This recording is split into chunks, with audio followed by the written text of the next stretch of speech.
Viva Voz, com Vera Magalhães.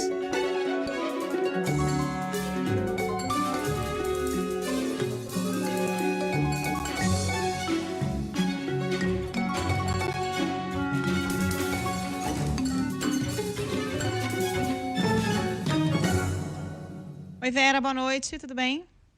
Oi, Carol, boa noite para você, para o Muniz, para os ouvintes e para quem assiste o Viva Voz. Boa noite, Vera. Vera. Tava fechado aqui quando eu te dei. Ah, tá. Cadê o Muniz? Imagina.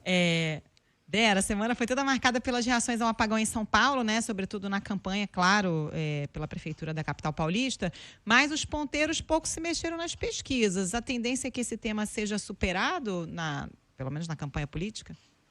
Eu acho que depende um pouco do que acontecer nesse fim de semana, Carol, porque tem uma previsão aí de novas chuvas, novas rajadas de vento, e se isso provocar novos apagões, novos prejuízos aqui na capital, eu acho que o tema ainda ganha fôlego e vai ser mantido com cobranças do Guilherme Boulos em cima do Ricardo Nunes, justamente pela zeladoria da cidade, essa parte toda que é afetada quando acontece algo desse tipo, e também da parte do Nunes de tentar responsabilizar o governo federal pelo contrato com a Enel, a fiscalização com esse contrato e as sanções à empresa. Então, eu acho que a previsão do tempo ganhou contornos de fator político aqui em São Paulo.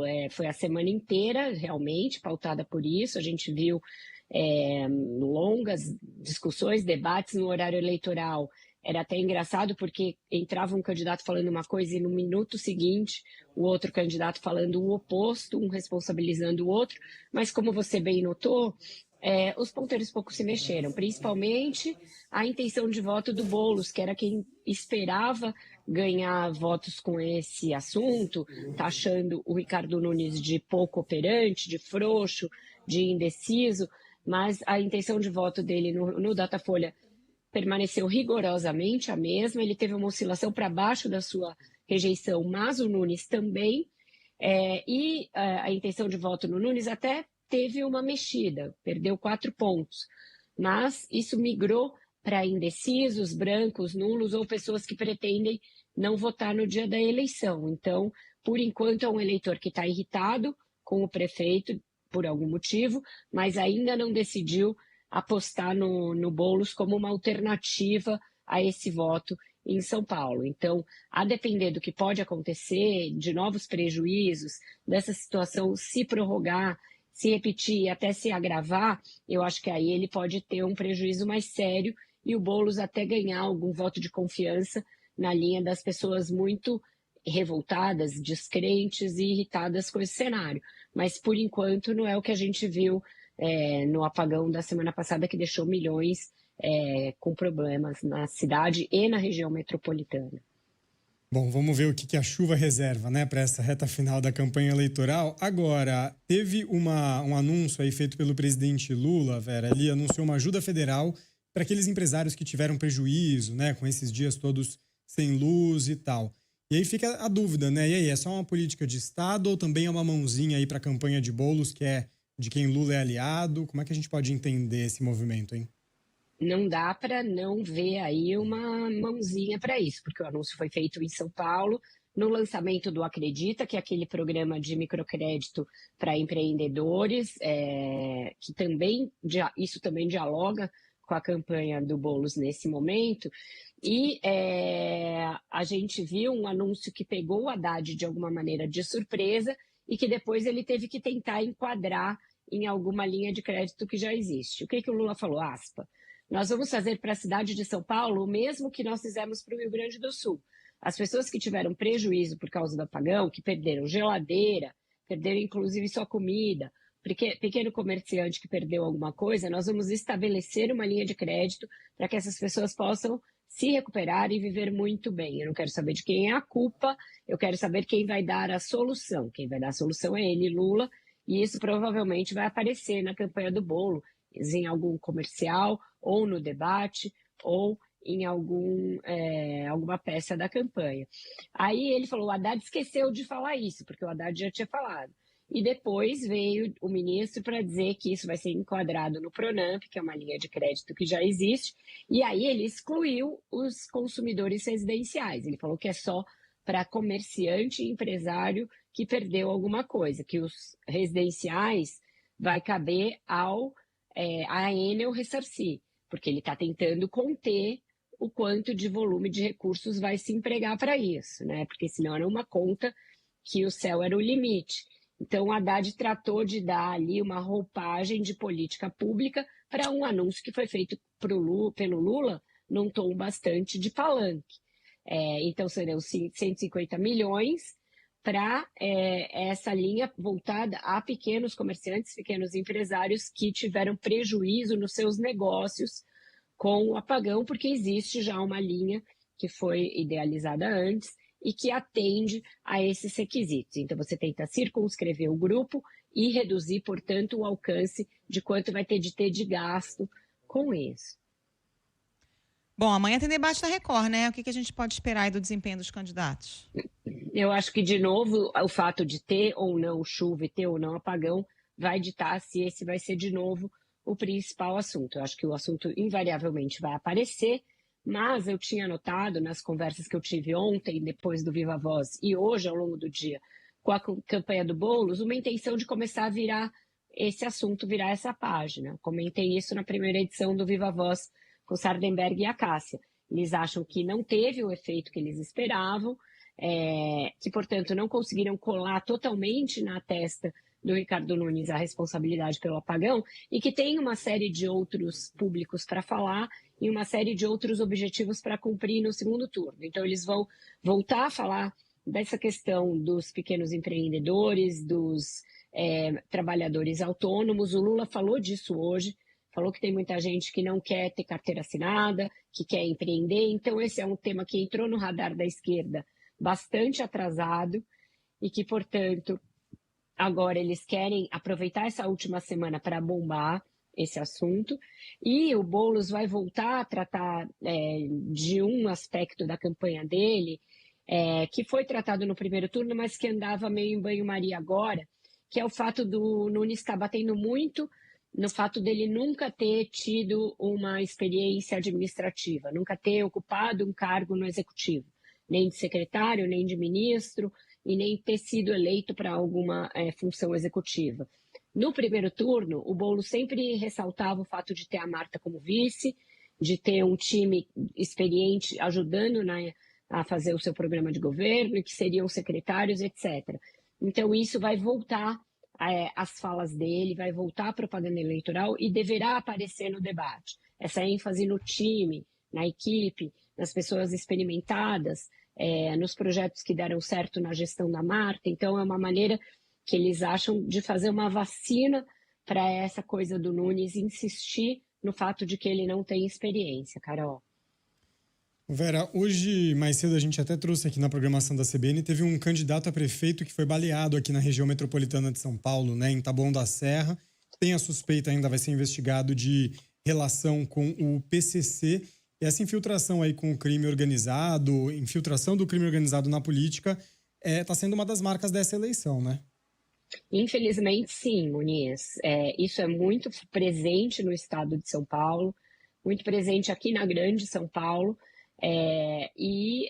Tudo indica, né, ainda vai ser investigado, que esse crime tem algum tipo de motivação, de ligação com o envolvimento da política ali de Taboão com o crime organizado, infiltração do PCC na política daquela cidade.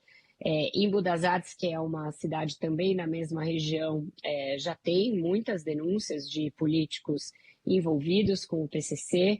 A mesma coisa agora em São Bernardo, tem suspeitas de envolvimento de candidatos também em São Bernardo do Campo com essa organização criminosa, e isso vai se tornando um desafio para os partidos e para a Justiça Eleitoral, porque é preciso fazer um saneamento dessas agremiações, das câmaras, e mesmo agora chegando a candidatos aos executivos. A ministra Carmen Lúcia, nas últimas entrevistas que deu, vocalizou essa preocupação e que isso é real e que vários inquéritos da Polícia Federal atestam que a política está infiltrada pelo crime organizado, inclusive com muito uso e muita apreensão de dinheiro vivo em campanhas, como ali moeda para compra de votos ou para pagamento de serviços eleitorais em dinheiro vivo, portanto, burlando o financiamento de campanha e com fortes indícios de se tratar de lavagem de dinheiro dessas organizações criminosas.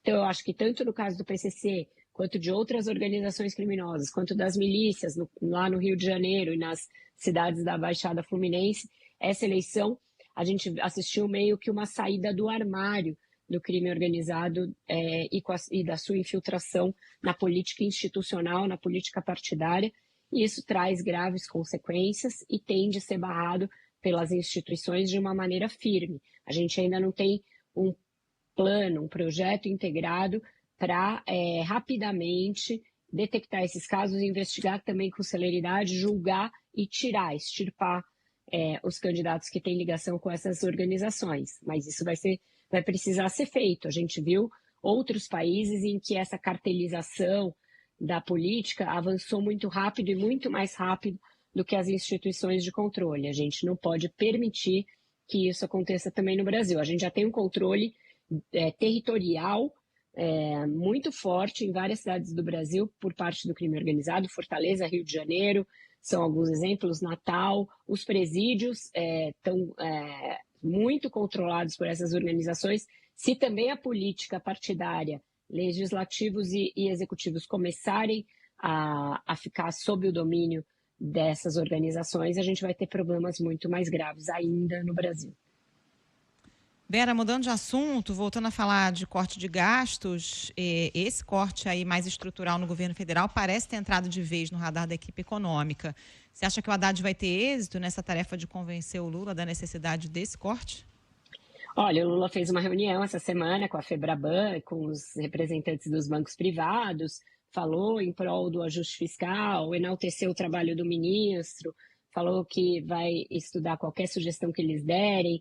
Eu falei mais no meio da semana aqui no Viva Voz, escrevi na coluna, eles estão muito imbuídos dessa ideia de que o Brasil retome o grau de investimento, mas você veja que na primeira oportunidade que ele tem, o Lula anuncia mais gasto e não economia. Então, hoje foi isso, anunciou, é necessário, as mudanças climáticas impõem novos desafios para os governos, certamente, mas você precisa colocar isso dentro de um orçamento já bastante comprimido.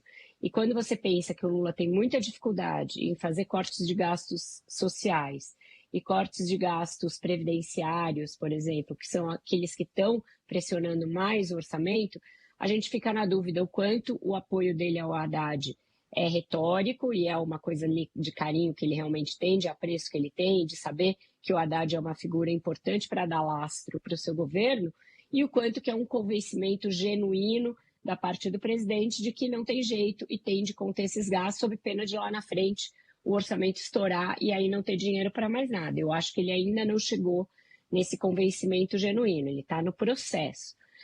E a cada coisa que acontece e que ele vê a necessidade de o governo interferir e ajudar e dar algum tipo de auxílio, ele volta uma casa no tabuleiro. Então, é um jogo daqueles para pessoas pacientes.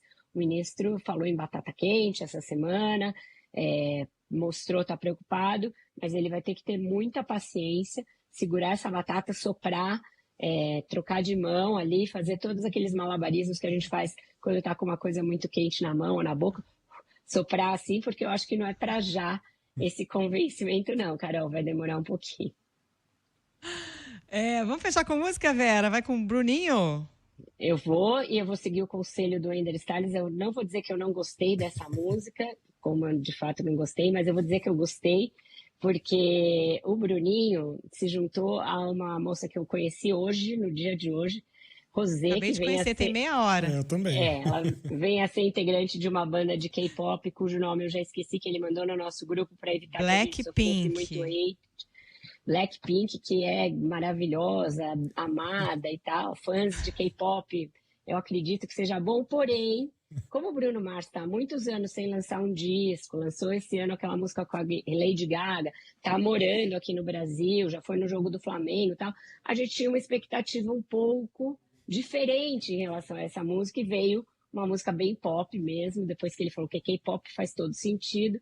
A Rosé está na turnê com o Bruninho, ganhou cupcakes com a cara do Bruninho, foi ao estádio com o Bruninho, então eu imagino que deva ter um Loves in the Air ali. Então vamos ouvir a música, porque é sexta-feira, todo mundo vai pra festa, a gente mesmo vai pra festa aqui na CBN, então a música casa com esse momento festivo.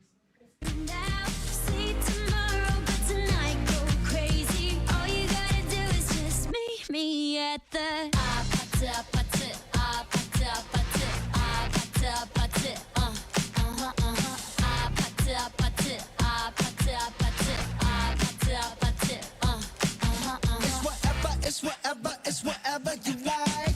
Turn this opposite into a club. I'm talking drink, dance, smoke, freak, party. Animadinha, vai.